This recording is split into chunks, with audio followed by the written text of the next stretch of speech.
Right, welcome back to another episode of Beardo's Media. We're in season 2. This is episode 14, and another topic which is going beyond business and banter.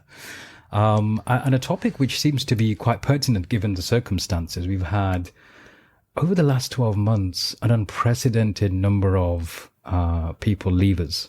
And it's become somewhat, I don't know, I mean, this is the question that came to mind. Has it become a norm to even see all these announcements of deaths on? You see, you quoted the verse of the Quran, Inna lillahi wa inna ilayhi raji'un. To him we belong and to him we return. And this is something we used to see on social media posts once in a while, once every few weeks.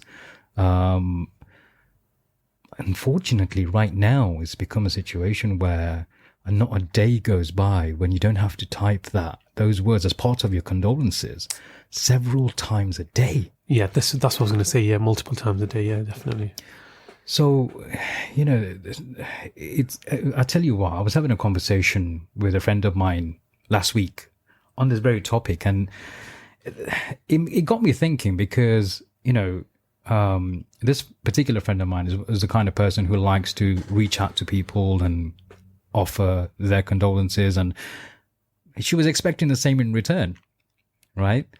Okay. And from people who were close to her, or she thought were close to her, and she couldn't understand why was it that right now people just don't seem to be bothered, And through this conversation, I was trying to explain that we've got to look at the different dynamics of the situation.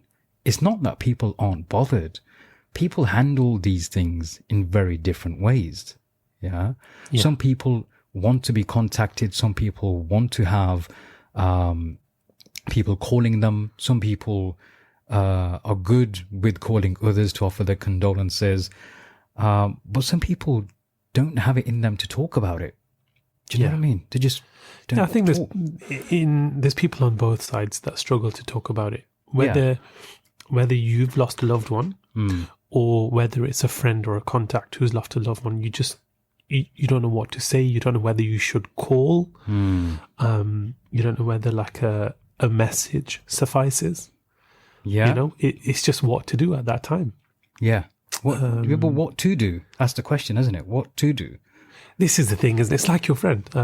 What's right for her, obviously, is for her to reach out to people. To offer her condolences, to say, if there's anything I can do, all of that. And naturally you would just, you'd think that the people that she associates with would know that. But I guess they're doing what's right for them. And is there really a right or wrong? Well, this is the question. Is there a right or wrong? I don't think there's one right or wrong. I just think people handle it in different ways, don't they? I mean, look, if there's one certainty in life, it's death, isn't it? Yeah? Well, yeah. But even though we know that, when it comes round, how prepared are we to handle the news? Not of our own death, not how prepared are we of our own death. That's another question altogether. But how prepared are we to handle the news of someone leaving us forever? Can you ever be prepared? No, I don't think you can. Even though something's about to happen, that someone's about to leave us, you can have several days of that certainty, knowing that they've got no chance now. We've been told. Yeah, they've got just hours or days. See, I often used to think about this, and it goes back to something that my dad would often say, and he still says it. He goes, I'd rather go while I'm still walking, talking, able. Yeah. And then we talk about people in the family or in the neighborhood going, or in the village, from back home, etc. Some, like an elder or someone, would pass away after a long stint bedridden. Or then like a youngster would pass away with zero illness, fit, healthy, gone. Yeah. But we get that all the time. The elders always say this, Ya Allah, if I'm to leave, don't make me a mutaj before I leave. Don't make me a dependent. That's exactly the dependent on anyone before I leave. I'd like to go fit and healthy. But the truth is, neither is easy. neither is easy, you know. To lose someone suddenly is hard. But to see something coming from a mile off is, I wouldn't say it's easier, you know, in the long run, because you could almost say that your sadness, your grief, your, maybe not your mourning, but your sadness starts way before, and you spend months or weeks of helplessness that, you know, there's nothing that you can do, and it's out of your control, and you can see what's coming. The question I have is, has the increase in the number of deaths being announced somewhat made us become desensitized to the news of death? Absolutely. Do you reckon? Yeah, I think so. Does it not depend on proximity with who it is actually who's passed away? Yeah, I think that will always be a major factor. The thing is, we're hearing of a lot of deaths. Look, there's two sides of the coin. One, we've heard of a lot more deaths, a lot more. We've seen a lot more posts shared, a lot more notifications and notices put up, right? Now, part of that is because more people are dying. Part of it is because they're being reported more, further and wider, and all of that. Is it easy? Is it desensitized? I think so. I see, and I can only speak for myself, and I'm sure the listeners will agree or disagree. If I hear of somebody passed away in, I don't know, in London or Glasgow or, you know, wherever, how much does it really affect me? So you're saying when there's more distance geographically, it affects you less? Yes, I'll be honest.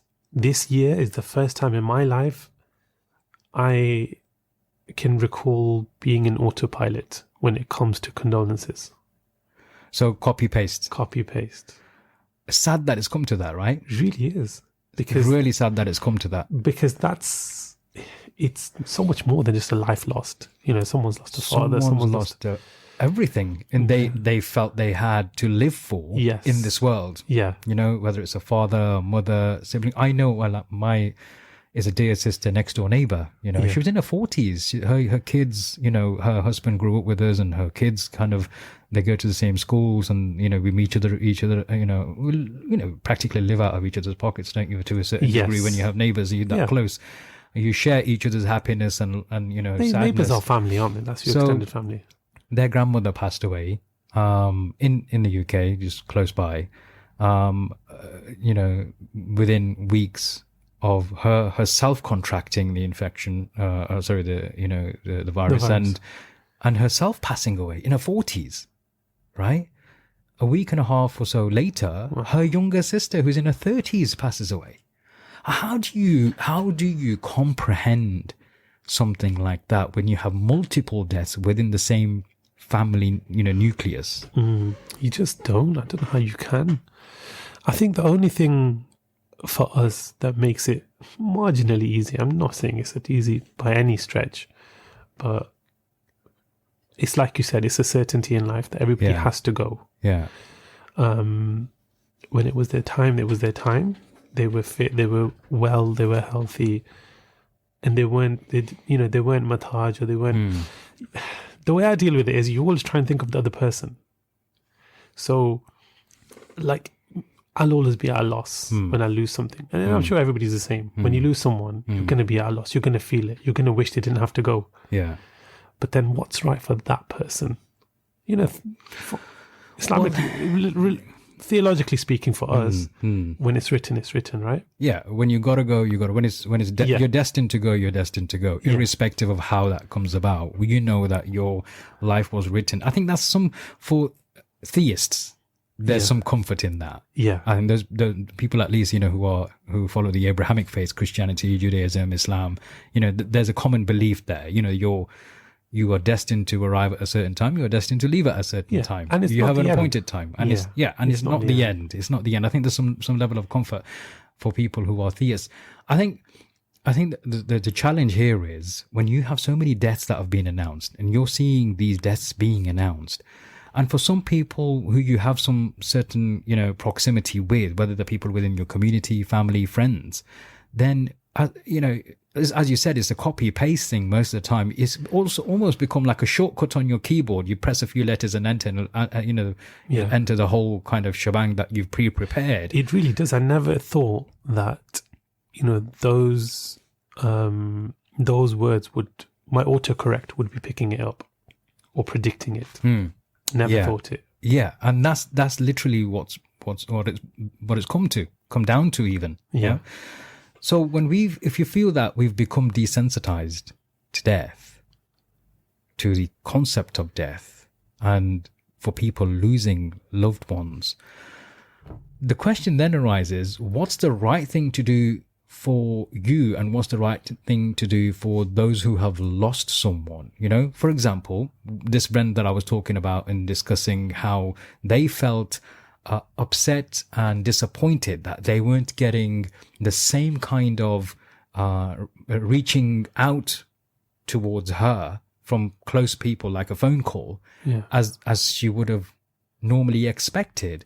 So I was explaining to her, look, there are people who would probably be uncomfortable even calling you. I struggle with They won't know what to say. I struggle, especially if it's new. Look, we have this thing in Pakistani, perhaps Indian, subcontinental culture, even in the Bangladeshis, right? Is that as soon as you hear of a passing, if you can't get there within minutes, you make a phone call. Yeah? Yeah. Now, I often think the person on the other hand has also just lost someone. They're possibly still in the room or whatever. Yeah. They're getting phone call after phone call after phone call. Yeah. And it's customary to attend all these phone calls. Yeah. Yeah. I don't want to be this person to be putting someone in that position. I don't want to be in that position myself. Someone's lost somebody. In that kind of a country, they will have the deceased with them at the time. Yeah. They're trying to arrange everything with the funeral, the burial, and everything else. Yeah. They are there themselves, digging out the graves physically themselves, going through that.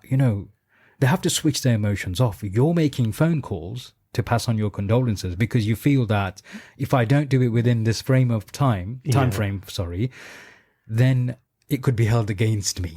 Yeah. You're thinking about yourself. See, I don't give a crap what people think anymore when it comes to those things. I think that's how it has to be. Because I wouldn't want someone to call me within the first few hours. Personally, I know some people would. Let's be honest, It's a mentality that, such and such rang me, such and such, called straight away, such and such turned up straight away. The truth is, if you've just lost someone, the last thing you're doing is taking notes of who was the first to call and who spoke to you more and who did this and who, Well, believe me, there would be people who do that. Trust me, I've come across some people who would go down to that kind of level and keep a kind of a mental log on who called me. Oh, he didn't even call me. Yeah. She didn't even call me. This person didn't even call me. I've always found that, I want to say fascinating because I can't think of any other word. Going to the funeral home or someone they've just lost someone, the bereaved household, on the second day is frowned upon. It's like, why couldn't you get there sooner? Or if you're made to feel awkward if you've gone on the second or the third day. Yeah. I'm thinking, look, these people, they've got enough on their plate. They're really not going to be offended. Yeah, let me ask you a question. Have you ever lost anybody close in recent years? Yes. But I think not household. Okay. In fact, not even in the country. Yeah. Relationship-wise, very close. So my dad's brother passed away in Pakistan. So the people who would be taking most of those condolences would be his nucleus family, right? Yes. As opposed to you guys because you're extended family. But you would have people passing condolences on to you who know you in the local area. Yeah. So my dad passed away and it was a long time ago. In 3 days' time, it'll be 27 years exactly. In 3 days' time. Wow, okay. I was only 14 years old. Right?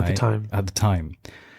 Now, how I handled it then compared to if something like that was to happen to me now and how I would handle it now, I think would be completely different.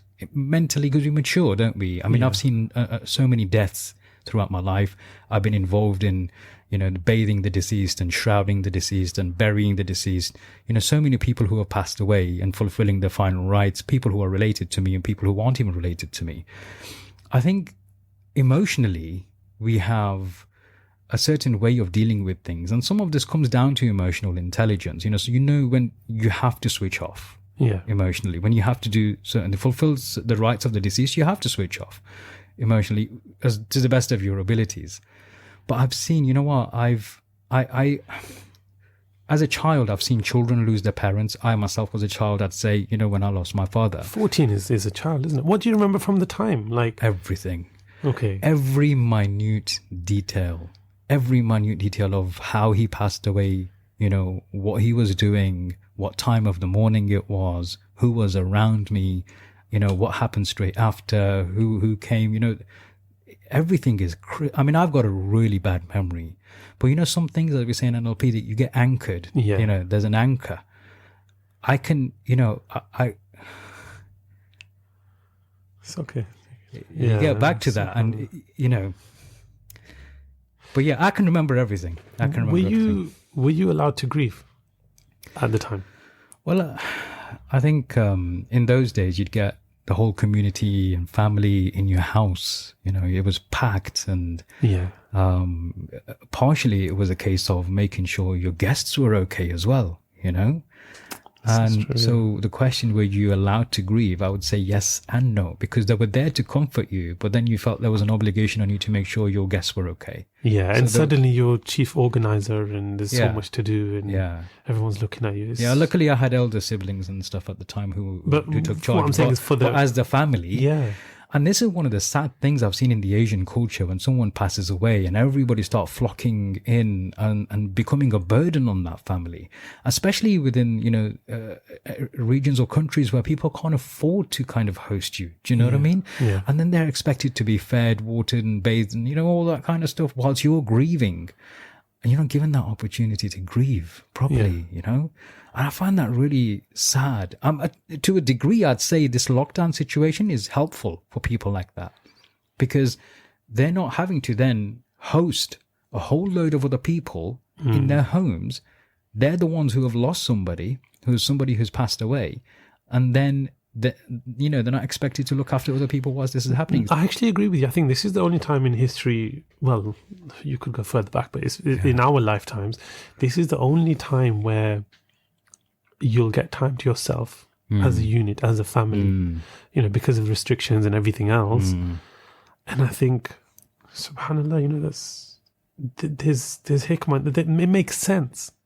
To have a bit of time to yourself, to not have to be worrying about catering, about guests, about moving the furniture so more people can get in, and all of this other stuff, clearing the neighbour's house, so that, male sit here, female sit here, everything else. That's it, that's exactly what it was like for us. It's crazy, isn't it?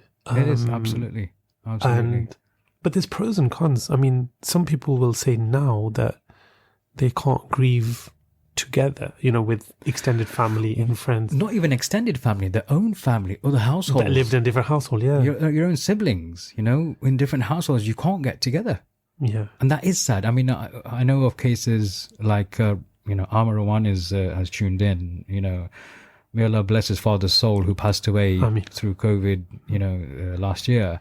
And he wrote a piece, and he was speaking on the ITV news because he was one of the first to be contacted by news, just because his dad was mashallah, was a significant figure in the community.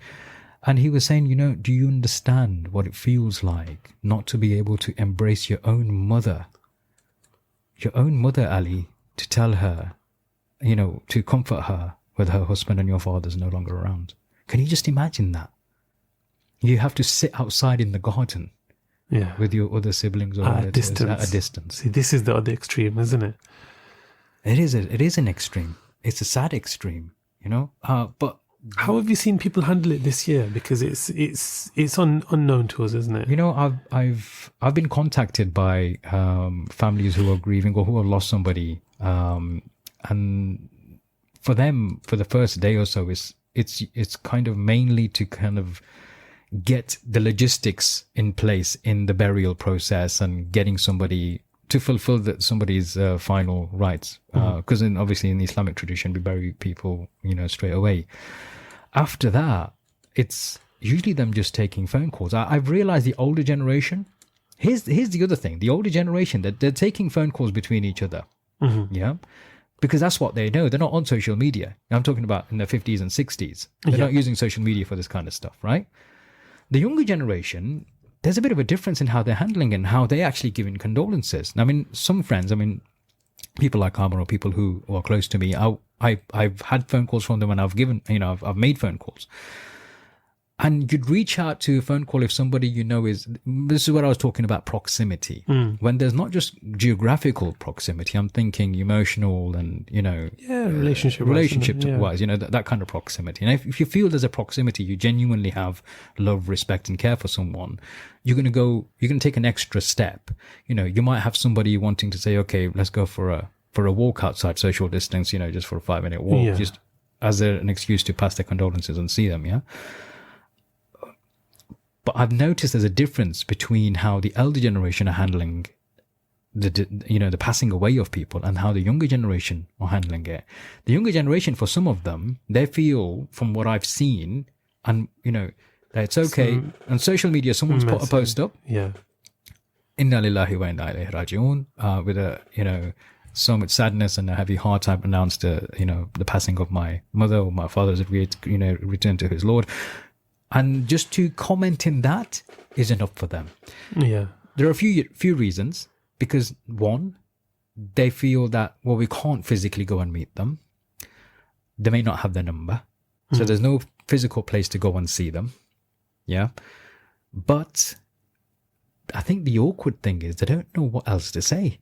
Yeah. If they call somebody, when you've usually let your elder generation do that, of source thing, the passing of the condolences with your relatives and stuff. Now I've had to do it for a very long time. So I've kind of gotten accustomed to the format of things. But it's the awkward silences and the not knowing what to say. But what do you say to somebody who's lost somebody so close?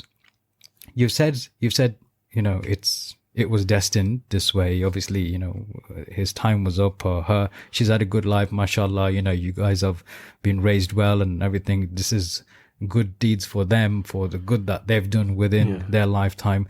What do you say after that? I tell you what, that's I would say that's a healthy middle ground in itself, is literally just to leave it at that. I tell you what's difficult, and I've seen this over the years, is to be sat at the taziyat where everybody's sitting around, right? And the sheets are out and everything. And the person who's just lost, say, their mother, their father, their sibling, whatever, is just constantly taking call after call. Yeah. Call after call after call. And even though everybody knows what happened, it was a heart attack, it was whatever, every person feels they need to ask. Yeah. How did it happen? What happened? Yeah. Yes. When did it happen? What was the time? Yeah. Why? Yeah. And this person will sit there, and because it's tradition, because it's customary, because it's all has been done, will attend call after call saying, it was this time. This is what happened. This is what we did. This person was there. And then they'll put the phone on. And then next one. Again and again and again. And I think, I wouldn't say the youngsters are wrong in this. I think nobody wants to be on the phone for hours on end talking about the same thing. And then it goes even further. A lot of people will say, I knew your dad from this, and we used to do this. And you're thinking, I've just lost my dad hours ago. And you guys are just calling me up, telling me stories of, there will be a time for that. Ali, the thing is though, some people want to be called. This is the difference. You and I may be different. I think we're quite similar in that respect. But we may be different to the community of people who would prefer to be comforted with these calls. Some people need that human interaction. But that's fine. That's just the way they handle things. When this is what I was explaining to my friend, I said, look, some people don't like to, me personally, the way I handle anything emotional, I switch off. I like to be left alone. Yeah. If I'm angry with somebody, if there's some, anything emotional, I need time out. I need time to myself. I want to be in my own thoughts. I want to assess things, reassess, or, make some sense of whatever it is. When they talk about emotional intelligence, that's where this comes. I like to be left alone. I don't want to be bombarded with phone calls. I appreciate the gesture. If anything happens, and if I've lost an aunt or uncle or whatever, or cousins or whatever, I've appreciated the gesture. But one thing I don't like to be doing is taking phone call after phone call, just like you mentioned. Formalities. That's the thing, isn't it? Yeah. But I know people who feel that it's necessary for them to receive those phone calls. Yeah. But I'm saying that's okay for them. It's true also that they may be left disappointed. There has to be a better way. There has to be a better way, because have you seen the phone be passed around? So you'll get a phone call from someone, but then on the other end, there's like 6 people sat in the house, and each one individually has to speak to you, and each one will ask what happened, and each one will go through that whole procedure. And I'm thinking, or when what they'll do is they'll call one person, they'll say somebody else around, you'll pass the phone around. They feel that it's a formality to do that of sorts, or pass their condolences to everybody who was related to that person in the household, even the little kids. Yeah. Sometimes. Yeah. And yeah, you're right. There's got to be a better way to do that. I mean, right now, if you think about the way it's being handled now, I think we do miss out on not being there physically for people to help them in their time of need. Maybe even getting involved in the shrouding and the bathing and the burial itself. You know, maybe that. But to be fair, with the number that the government's held, 30 maximum, I think that's a healthy number, because those people who are closest to the deceased will probably fit into around 30 anyway. Yeah. You know? Yeah, other people may want to be there. How do you see this going in years to come? Say once COVID is behind us, do you see it going back to the way it was? Yeah. For our community, yeah. Yeah. Yeah. Maybe not other communities, maybe they'll learn from them. It's like digital mediums, you know, for business and meetings. People will learn and say, okay, we've embraced digital medium now and the internet. Let's move forwards with this, because this is a lot more effective way of doing things. But I think when it comes to things like this, I think some people will be okay to just make phone calls and take phone calls. But some people will find that it's an obligation for them to be there physically. Yeah. And I think to some degree it should be. For those who are close, like first, immediate family, it should be. And that's the thing, though. You do, if you've just lost someone and it's a loved one, you do want to know that people are there for you. Yeah, you do want to know that you've got support and got a network. To be honest, I don't mind. Me personally, I don't mind, but I know that's important for a lot of people. Yeah, it's having to go play through the hoops, all the extra formalities, all the extra kind of customary stuff and traditions and kind of what will he say, what will she say stuff. And you just think the person doing it is not sincere. The person receiving it is just grieving. They don't really, So who's it all for, isn't it? Exactly. Who is it for? It reminds me of a situation where there was a very important guy in a village, and that person's mother passed away.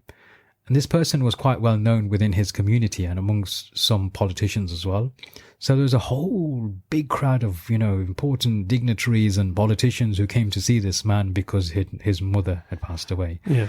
And he had a small family. He had his wife and kids or whatever. And there was a big crowd that came to visit and pass their condolences. Yeah. Shortly after, that man himself passes away. And guess what? Nobody came. Nobody turned up. So who did they do it for? Yeah, I can see that. You know what I mean? You get that extreme as well. Yeah. And this is why they say, you know what?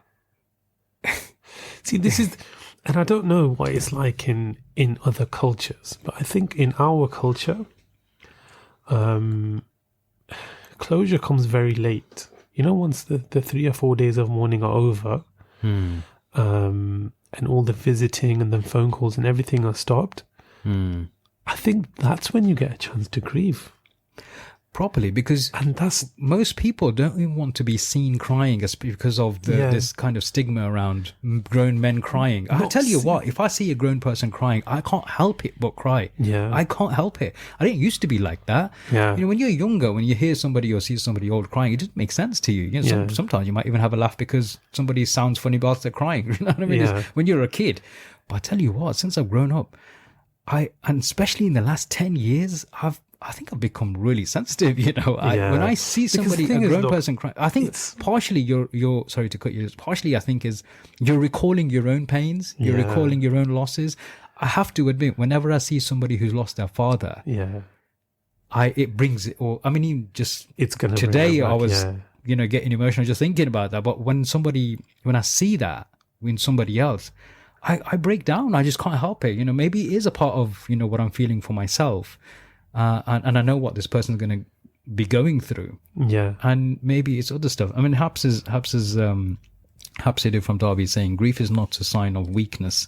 However, in Asian culture, men don't grieve or cry, which causes further problems. I agree that it's an individual process, but we realize who truly supports us and who we matter to when in times of grief.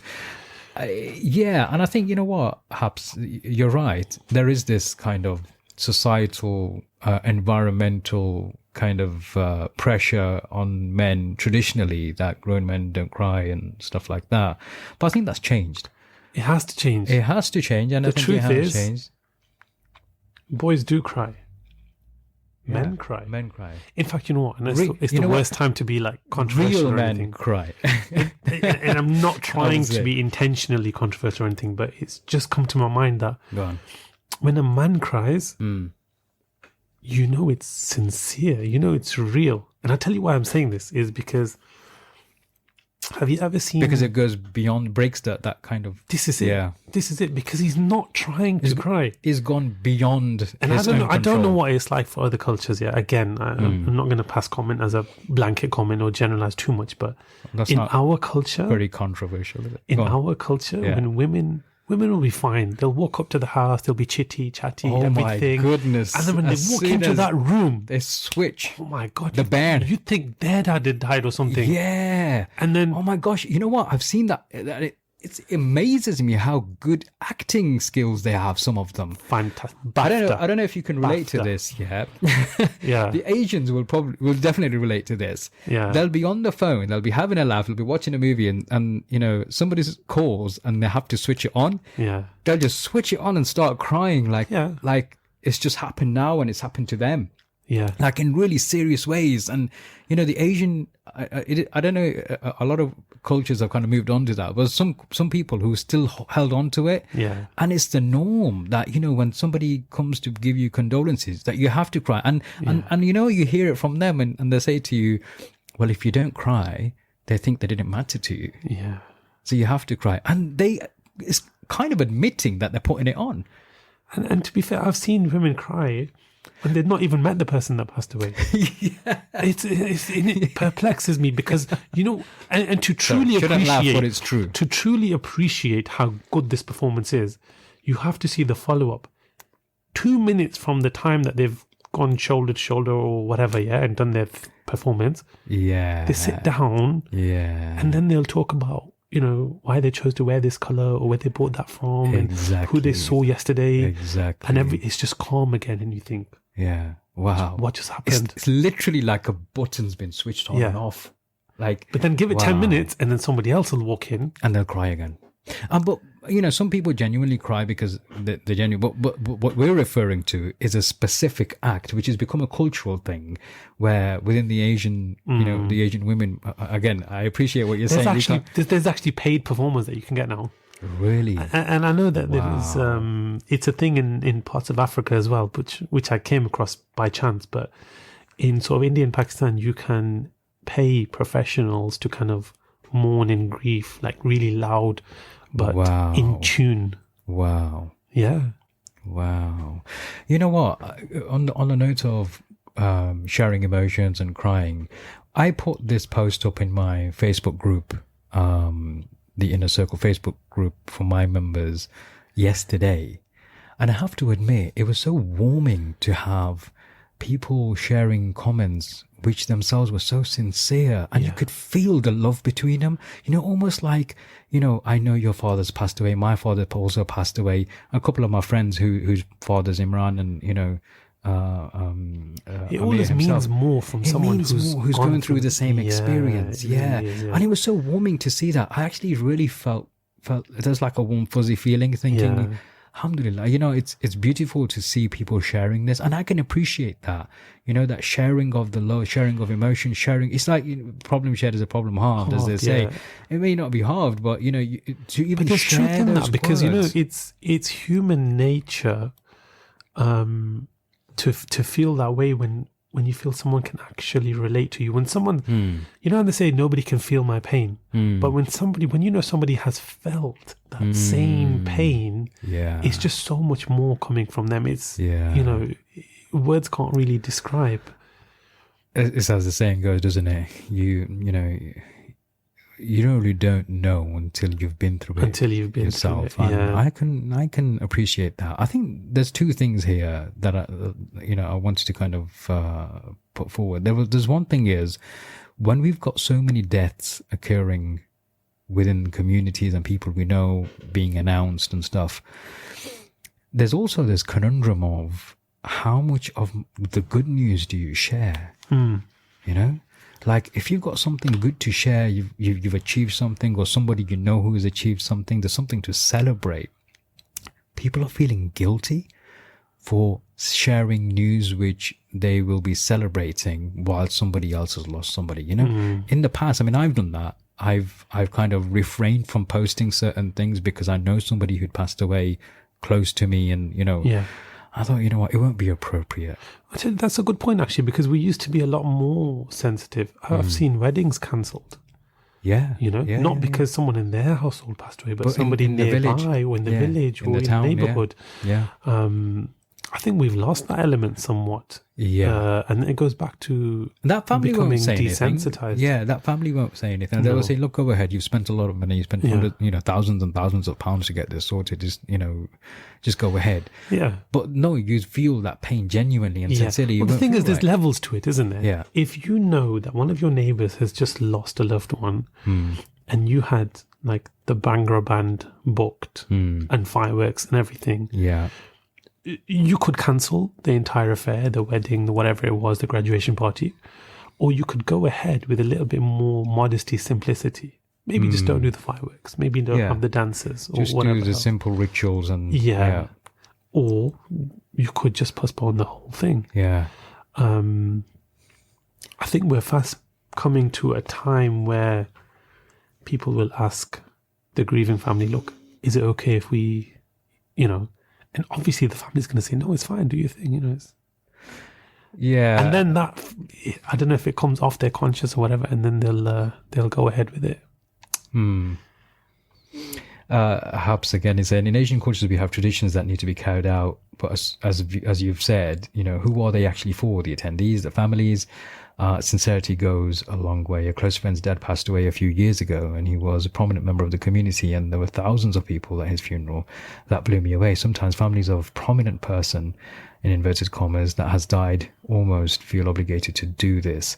I totally agree that it is 100% for men to cry and show emotion. Absolutely, Habs. You know, this is and that you know, that also shows, like you said, Ali, you know, there are levels to how much you refrain from showing or celebrating. And when you've got prominent people doing something versus somebody who's an average person doing something, you know, I think that sometimes comes into play, doesn't it? It sometimes does come into play. You think, well, it was such a family. Couldn't you have kind of, you know, don't you want them to be happy? You know, and we understand you've lost somebody. But you're saying, look, I'm not saying anything. Go ahead. I'm not even stopping you. You know, but they kind of want you to kind of be the ones pushing them to do what they think is the right thing to do, or for that particular family. So, I mean, somebody yesterday was saying that they do feel guilty for sharing positive news or celebrations when somebody else has passed away. You know, when somebody's grieving, you don't go on do a dance on their grave. Do you know what I mean? Is that kind of an analogy that they kind of used? So it's a tricky one, Ali, to be honest with you. I think this particular situation and these circumstances have brought to light some of the flaws within our communities, in our traditional way of doing things. And if we don't reassess them and overcome them and move forwards in a positive way, then, you know, what I think that in itself is a big loss. Yeah, it'd be such a shame if we just go back to and adopt everything that was wrong with our society and our culture. Grieving has to be done. It really does, whether it's by yourself, whether it's, you know, with loved ones. I guess the person that's grieving is the only one that can answer that. There's another thing, though. I think everybody needs to grieve in some way, and everybody does grieve in some way. how they grieve. Not everybody, though. No, that's what I mean. How they grieve will be very different. Yeah. I think they do, but in their own way. They may not show it. You may not know that. You may not think they are, but I think people grieve in different ways. And even they may not think that's called grief with what they're doing. Sometimes they display certain characteristics in their behavior, or they start behaving irrationally or erratically. And that's a kind of a reaction and sometimes a response to how you grieve, right? I think the danger is when you don't know how far that's going to take you in your grief, and you go way beyond in your grief, and you go so deep that it takes you to the edge where it becomes dangerous. Yeah. That's when grief isn't a good thing. Grieving is definitely a good thing, but it has to be in... It's a process, isn't it? It's a process, yeah. But, Ali, if you've got somebody who's grieving, and you'll not be the one to want to say, okay, come on, stop now. That's enough, yeah. That's enough. You can't. I think you have to be sometimes. Yeah. Look, I've seen both extremes. I've seen people remember and mention on a daily basis someone who's passed away 2-3 years ago. Daily basis. Every single day. Yeah. Which I think is unhealthy. It is, yes. You know, because you've got to remember there's other people trying to get on with their lives. There's kids growing up in that home, you know? They've got to be allowed, because they're not going to have their childhood again. Exactly. And that's their development stages. It's very important for them. I've seen people block it out, completely not acknowledge it, try to go back to work, you know, the next day, and just not even, no mention, no grieving, no crying, nothing done, no closure. It's very important to have some form of closure. Yeah. If you could grieve for years and not have closure, not great. What do you mean? Yeah, here's the question. How do you interpret? I agree with closure, but how do you interpret closure? What is closure when it comes to grieving? I think it's coming to terms with what's happened. Okay. I'm probably over simplifying. But I agree. The thing is, look, if you lost somebody years ago, and everything has to remind you of them all the time, and it has to be said in the house. Oh, they used to like to eat this. They used to like to do this. If they were here, this. If they were here, that. You know, it's unhealthy after a certain point. And then at the same time, if you've tried to block it out completely, that can be unhealthy. In either sense, closure is not there, is it? No. If you've not dealt with it, because you're not ready there's to. no real admission there. This is the thing. It's not an option to not be ready to deal with it. It's it's going to imbalance something somewhere. I don't think it's an option thing at all. I don't think options even come into that equation. Not to be ready or not to be ready. I don't think anybody's ever ready. Ever. Yeah. I think, but the thing is, it's how you personally handle it emotionally within yourself, which determines whether you're bringing it and bringing that to a closure, or you are making that admission that you're coming to terms with, I accept this has happened. I know this has happened. I understand this has happened. And depending on who else is going to be affected by how you respond will depend on how quickly those stages also take place. For most people. Yeah. Because you might get a spouse who's lost their spouse, right? You might get a husband who lost his wife, or wife lost her husband, but there are kids involved. You know, for the sake of the kids, you're going to have to pick yourself up. Yeah. And grief isn't only on death, is it? No. Grief can be from losing or breaking up of a relationship. Yeah. That can bring grief as well. Somebody doing some harm to you or your family, that can bring grief. Or some other, it could be a financially related kind of situation that's taken place, which dumps you into grief. It could be all sorts of things. It could be a social thing. In this situation, we're obviously referring to what's going on around us right now, with so many people passing away and so many deaths being announced. You know what's also sad? When people don't admit that there are more people passing away, to kind of stick with their conspiracy. Oh, the conspiracy theorists. Yeah. To be fair, I was probably one of those people, up to a certain extent. But there comes a point where you have to can it. people are losing loved ones. Yeah. You know what, every time, and I have to admit, most people are respectful in that sense. They won't mention it at the time, on the day, whatever. But you just have to put that to a side. Whether you agree with the government narrative, whether you disagree, whether you think something else is going on behind the scenes or a smoke screen, forget all of that. People are losing loved ones. Exactly. At least be sensitive to them. Because I've seen people who have announced that somebody's passing away, or they've actually mentioned exactly what we mentioned at the beginning of this particular podcast show. Inna lillahi wa inna ilayhi raji'un. To him we belong and to him we return. A verse of the Quran which has been recited or kind of shared on social media so many times every day that it's become like a copy paste thing. And people have gone into there to comment and say, yeah, a lot more people are wanting to share that news now, and they're blaming it on COVID. Do you know what I mean? Or whatever. And that's insensitive. That is totally insensitive. Yeah. Imran is asking, are we saying that there is a right way and wrong way to cope with grief and loss? No, Imran. We're saying quite the opposite. I'd say there is.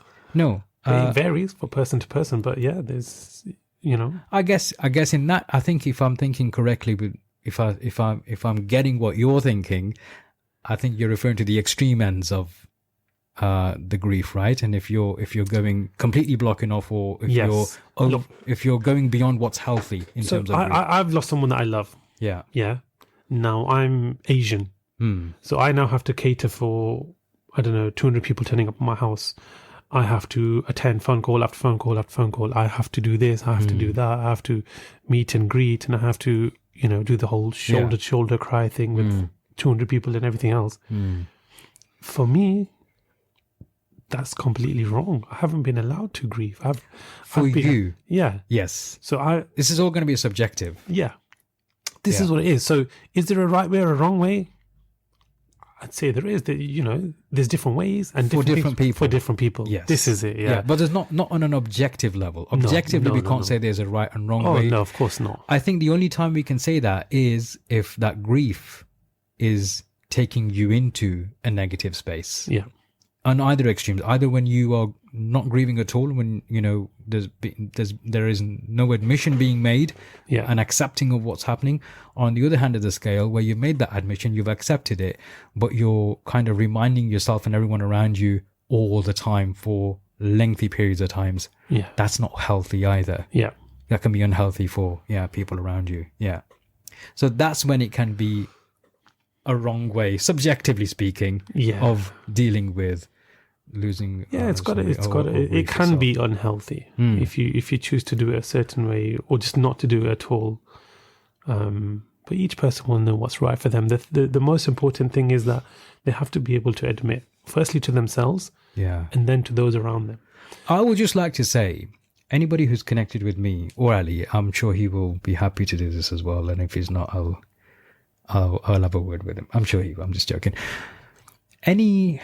Because perhaps bringing up the subject that rightfully, there are challenges within Asian men in particular in being able to grieve properly.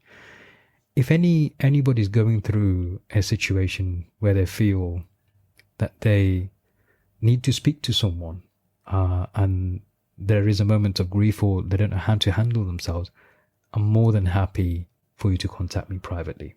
Personally, definitely, and as I said, Ali would be as well. So whoever you feel more comfortable with and you feel you want to talk to someone, we're happy to have a chat with you. There is absolutely every reason to grieve when losing somebody close. Yeah, there's it's not even a case of saying there's nothing wrong with grieving. That in itself would be wrong. Yeah, that I would go to the extent of saying there's absolutely every reason to grieve in a healthy way for your own health, for your own mental health, physical health as well as mental health. We forget how often this has a massive impact on people's mental health. I think for me, the bottom line is people will grieve in different ways. Yeah. People will have different ways of reaching out to those who are grieving.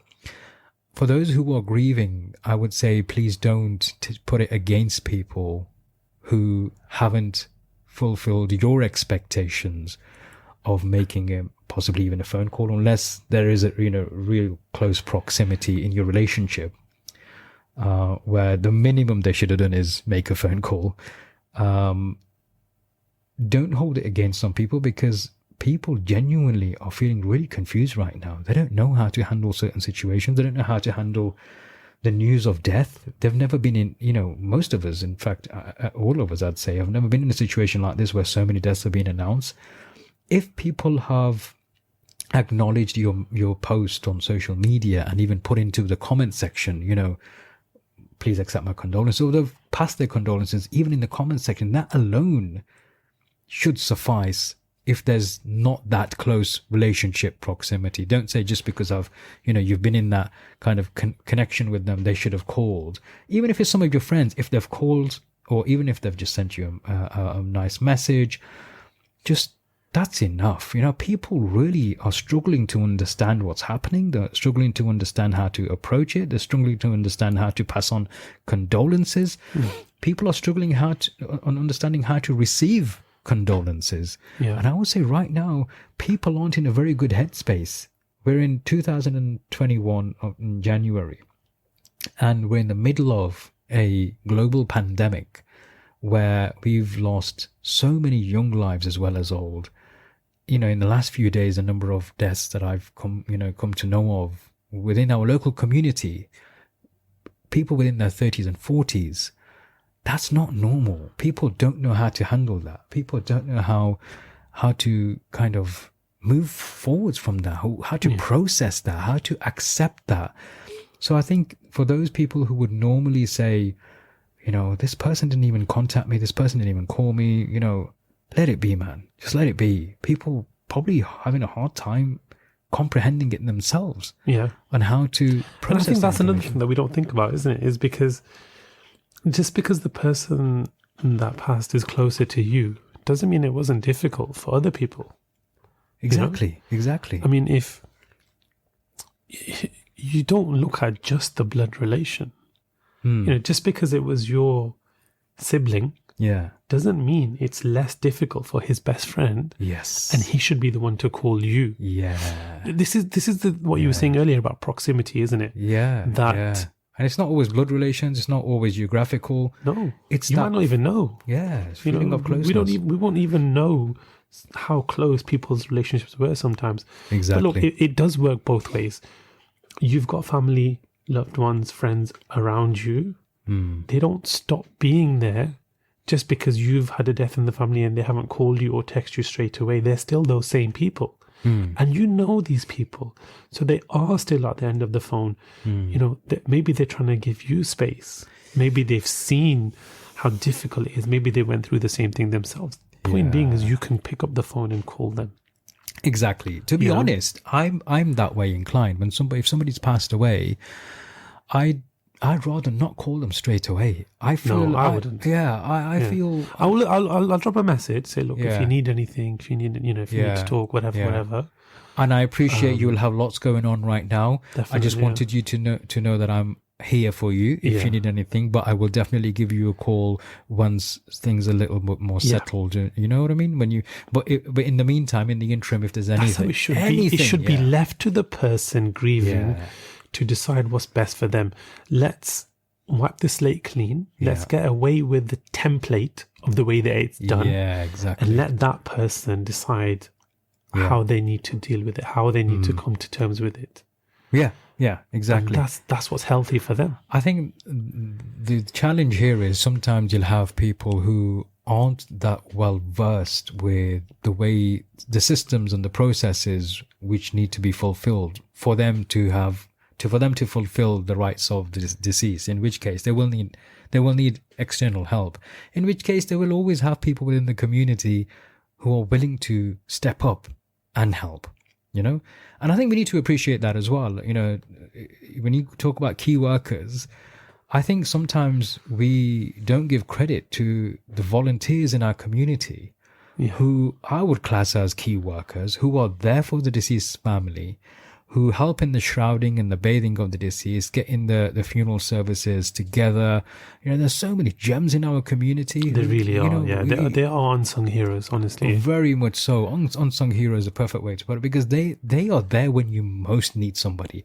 They take everything out of your hands in terms of the bureaucracy, the red tape, the formalities, and they understand the systems and processes, and they get involved as a small team. They'll be there offering you advice. They'll be there trying to, they'll get the death certificates and the coroners and the funeral services sorted, the burial processes sorted, the arrangement of the funeral itself, the hearse, everything. They get everything sorted. I don't think we give them as much credit as is due, so if that's you out there, alhamdulillah, well done to you, and keep up the great work, because may Allah bless you in all sorts of ways. And I mean, inshallah, those are the people that are doing it for the right reasons. Yeah, because they're not getting paid. They're volunteers. Their sincerity, you cannot doubt their sincerity. Absolutely not, because they're not doing it for recognition. They don't put it on Facebook. Oh, today we buried this person. No. Today I wanted to wash this person's. But they don't do any of that. No.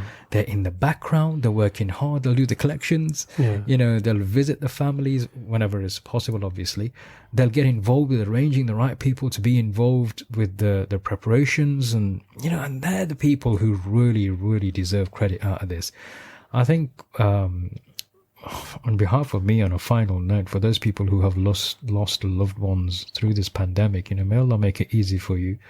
May He give you guys and everybody else, and may He give us all the strength to cope with the loss and bereavement. I think, as Ali mentioned at the beginning, as theists, there is some comfort in understanding that this is not the end of the journey. This was just a portion of the journey. The real journey begins afterwards, and we get reunited.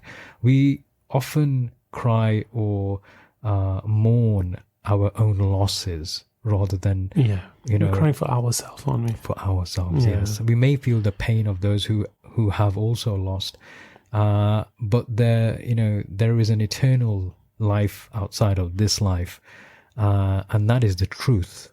What we have here, as the Quran describes, is an illusion. And for theists, I guess, as I mentioned, it's probably a little bit easier to comprehend what's going on, or to seek some form of comfort in what's happening. But generally speaking, for everybody who's lost someone out there, my heart goes out to you. May you have strength and deal with this. And if there is anything we, as the Beardos, can do for you guys, feel free to give us a shout. There's no benefit in suffering. We all need to grieve, and if that grief turns into suffering, then that's when we need to kind of reach out and say, we need to. You're allowed to grieve. It's perfectly natural. In fact, it's unnatural not to grieve. So you do it however you need to. Forget about the stereotypes, forget about everything else. Be brave enough and bold enough to say, look, guys, I need a bit of space, or I need to talk to someone, or I just need to go for a walk, whatever it is. That's it. Yep. And just remember, like everything before this too shall pass. This too shall pass. To Him we belong, and to Him we will return. We return. I think that's about it from us this week. Inshallah, next week we'll be wrapping up season 2, so we should have another cracker of a show for you. Keep listening, keep downloading the podcast, keep following us and all the... Yeah, so those of you who don't know, we're everywhere now. But one thing we want to do as of season 3, when season 3 starts, we want to be projecting or, broadcasting this directly into our group rather than just our personal profiles. Because a lot of people say they kind of missed it, and we want to kind of streamline the broadcasting services. So those of you who are listening to this, and those of you who have been following us, God bless you. Thank you very much for your support. We genuinely appreciate it. If you haven't done already, do join the group, the Beardos Media Facebook group, because that's where you'll be getting most of, all the broadcasts as of season 3. Plus, we might drop in some exclusive content, which we're thinking of producing as well. So you might want to join that group. Other than that, we're on Apple Podcasts, Google Podcasts, whatever else. Well, so there's loads about them out there. We're on everything. Everywhere. You'll find us anywhere. We're everywhere. Is that it for from you, Ali? That's it from me. God bless everyone. Thank you for tuning in, and inshallah we'll see you on the next one. Sure.